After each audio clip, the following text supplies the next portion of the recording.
Yeah, quite different.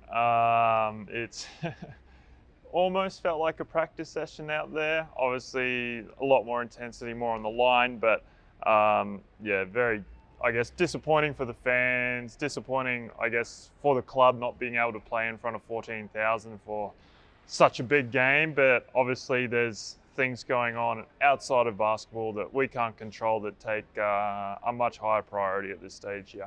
Obviously, the Red Army, fantastic crowd support for you guys. You feel like you lost a bit of an advantage out there with that, them cheering you on, especially in some of those late moments in that last quarter. Absolutely. I mean, any professional sport, when you have your home fans, it can influence the game. Momentum runs, they get behind you, gets you going. But yeah, absolutely a massive difference without the fans there for sure. And it is what it is. We got to move forward without it. Sydney have to move forward without it. It's going to be, I guess, different for them on the home floor as well. But yeah, like I said, it's disappointing not to have that full crowd there. Trev made a good point last night. You close out the arena to fans, but then today you jump on a plane with the general public. I mean, are you concerned by that at all? I mean, I guess the decision to not have the fans was so that I guess COVID-19 isn't, I guess, spread amongst 14,000 people if someone did have it. But I guess then from an athlete point of view, um, traveling, I guess, amongst the general public, someone may have it, they may not, but I guess it's that risk where you're trying to eliminate, whether it's being on a chartered flight or something else. So no fans is good because you can't spread it amongst that massive group of people in a small area. But then from an athlete perspective, you're trying to eliminate any risk because if something was to happen, then the series is done completely. Are players doing anything in particular to try and stay safe during this transitional period? Just the practicing regular hygiene. I mean, washing your hands, using, I guess, Dettol gel whenever we can, especially before we eat. I guess, but outside of that, there's nothing crazy that we need to do. It's just general hygiene and stay on top of that, really. Given that you've already been on one plane with somebody who then tested positive, I mean, does that cause extra concern for you having to jump on again today and then obviously, getting home again?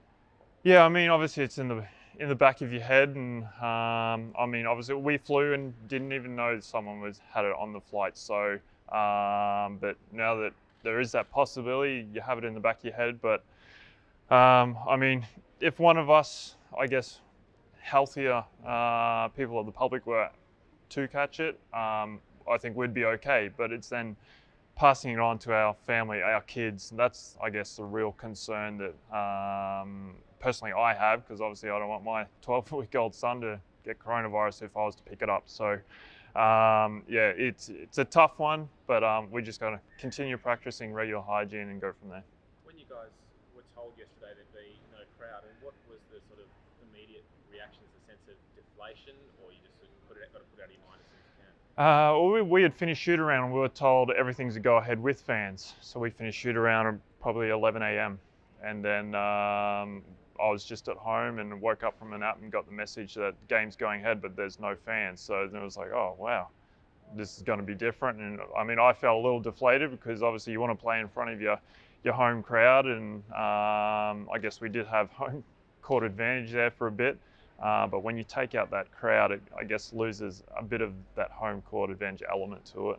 What were some of the things that either the club or the arena did to try and make it feel like you did still have some atmosphere there? Can you just talk us through some of the things that were there? Yeah, I mean, I guess for TV purposes, I mean, they had the cheerleaders, the band was there, whether that was to create atmosphere or whatnot. But I guess the special part was we were still able to have our family there.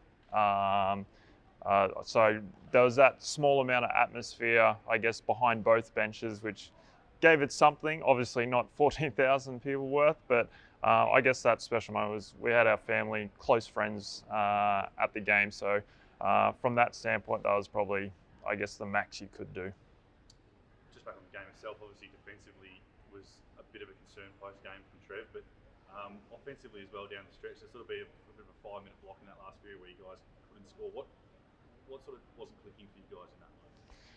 Well, I guess when you let 97 points against you, there is that scoreboard pressure towards the end of the game. So you are, I guess, taking a few more chances, trying to get quick shots, quick points, get stops and run out and do the same thing. And when your shots aren't dropping when you're trying to do that, you're kind of digging yourself an even bigger hole. But I think defensively, we've got to cut down on some of those easy points, take away some of that scoreboard pressure. And then I guess when it comes to crunch time, that fourth quarter, those shots do drop, you get the looks you want. But yeah, 97 is way too much. Trev said he needed some more support, I guess, from the role players like yourself. I mean, opposition guy like Lish and Yuli, Lazard are coming out in big threes. Do you feel like you need to provide a little bit more heading into the game 3? So far, I feel as though I'm playing my role. Obviously, you can impact the game outside of your role, but if you can stick to your role, do that as best you can, and you do pick up little pieces along the way, then it will go a long way. But obviously, it's been noted, Bryce and Nick, they get a lot of attention. They're carrying a lot of that offensive load. So we're going to, I guess, go back to the video, find out where other guys are going to get involved. I mean, it's no need to panic and throw everything out the window. It's just tweaking a few things, and I mean, we take away a few of those easy points, and I mean, you had a ball game last night. And just on Bogut, when you're talking about, I guess, trying to help Miles out defensively, how do you find the balance between, locking him down, but also being aware of, these guys that have a license to shoot for 3 and are quite good long distance shooters too? Yeah, I guess going in with a game plan, there's things you're going to live with, some things you're going to live without. I guess any basketball analyst out there can probably see what teams are going to live with out on the floor. Some of them, you're saying, well done, we're going to move on. Sometimes, I mean, maybe they are a little too easy, especially those tip-ins. You can't live with those. But I guess moving forward, we're about to have a video session, so we'll look at those things. But as a team, we know what we're going to live with, and we just have to take away, I guess, the stuff that we really need to eliminate from them to stop them from scoring. And the process to prepare for the next game, is it mostly going to be that video analysis to get ready and try and tip those tables? Absolutely. I mean, we got to travel all day. We don't have a training session today. We'll have a shoot around tomorrow. That'll be, I guess, out on the floor where we can put different things in place, but obviously it's not going to be too demanding. So the next couple of video sessions will really be key to setting up that game plan for tomorrow afternoon's game.